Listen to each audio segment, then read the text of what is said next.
మెదక్ జిల్లా నర్సాపూర్ కేంద్రంలో బ్యాంక్ నుంచి తీసుకున్న రుణాలను మహిళలు సద్వినియోగం చేసుకుని ఆర్థికంగా అభివృద్ధి చెందాలని ఎమ్మెల్యే సునీతా లక్ష్మారెడ్డి సూచించారు. మున్సిపల్ కార్యాలయం వద్ద నిర్వహించిన ప్రజాపాలన విజయోత్సవ కార్యక్రమంలో వారు పాల్గొన్నారు. మున్సిపాలిటీ పరిధిలోని పలు మహిళా సంఘాలకు ఈ సందర్భంగా వారు రుణాలను మంజూరు చేశారు. రుణాలు సద్వినియోగం చేసుకుని మహిళలు ఆర్థికంగా ఎదగాలని ఈ సందర్భంగా వారు సూచించారు.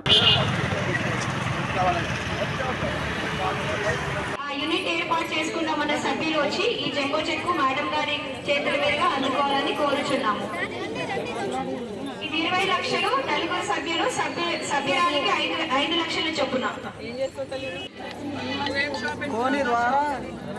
ఈ చెక్కులన్నీ కూడా ఈ మంత్ లో ఎవరైతే స్టీల్ లోన్ తీసుకుందో వాళ్ళని మాత్రమే అమ్మ, అందరి కావు. కరెక్ట్ తీసుకొని మనకు ఉపయోగమైనటువంటి కార్యక్రమాలపైన మీరు వెచ్చించండి.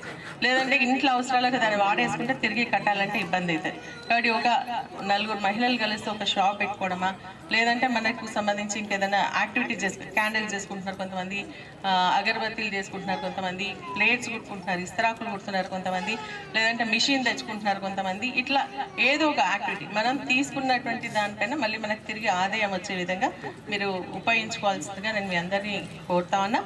ప్రభుత్వం కూడా ఇప్పుడు మళ్ళీ శ్రీనిధి లోన్ కింద కూడా మనకు 2వ లోన్ కూడా ఇవ్వడం జరుగుతుంది. కాబట్టి దాన్ని కూడా మీరు ఉపయోగించుకోండి అని చెప్పేసి కూడా తెలియజేస్తున్నాను. మనకు వడ్డీ లేని రుణాలు రావాలని చెప్పేసి కూడా నేను కోరుతాను. ఈ ప్రభుత్వం వచ్చినాక ఇంకెవ్వలేదు కాబట్టి ఈ విధంగా కూడా మేము కూడా ప్రయత్నం చేస్తామని చెప్పేసి కూడా ఈ సందర్భంగా మీ అందరికీ తెలియజేస్తాను. బట్ మనం తీసుకునేటువంటి ప్రతి పైసా మనకు మళ్ళీ తిరిగి వచ్చే విధంగా, మనం ఉపయోగపడే విధంగా, మనం ఆర్థికంగా బలపడే విధంగా ఆలోచన చేసి తీసుకోవాల్సిందిగా నేను మా సోదరి వాళ్ళందరూ కూడా చెప్తా ఉన్నాను. ఎందుకంటే మనం లోన్ తీసుకుంటున్నామంటే ప్రభుత్వం మనం ఆర్థికంగా పైకి రావాలన్న ఆలోచనతో మరి లోన్స్ ఇవ్వడం జరుగుతుంది.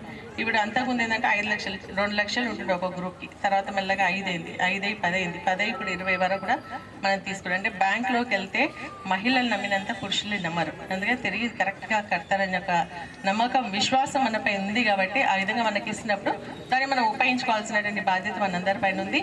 తీసుకున్నటువంటి అప్పు ఏదైతే ఉందో ఆ అప్పును తిరిగి సకాలంలో కడితే మనకు వడ్డీ లేని రుణాలు గతంలో వచ్చాయి.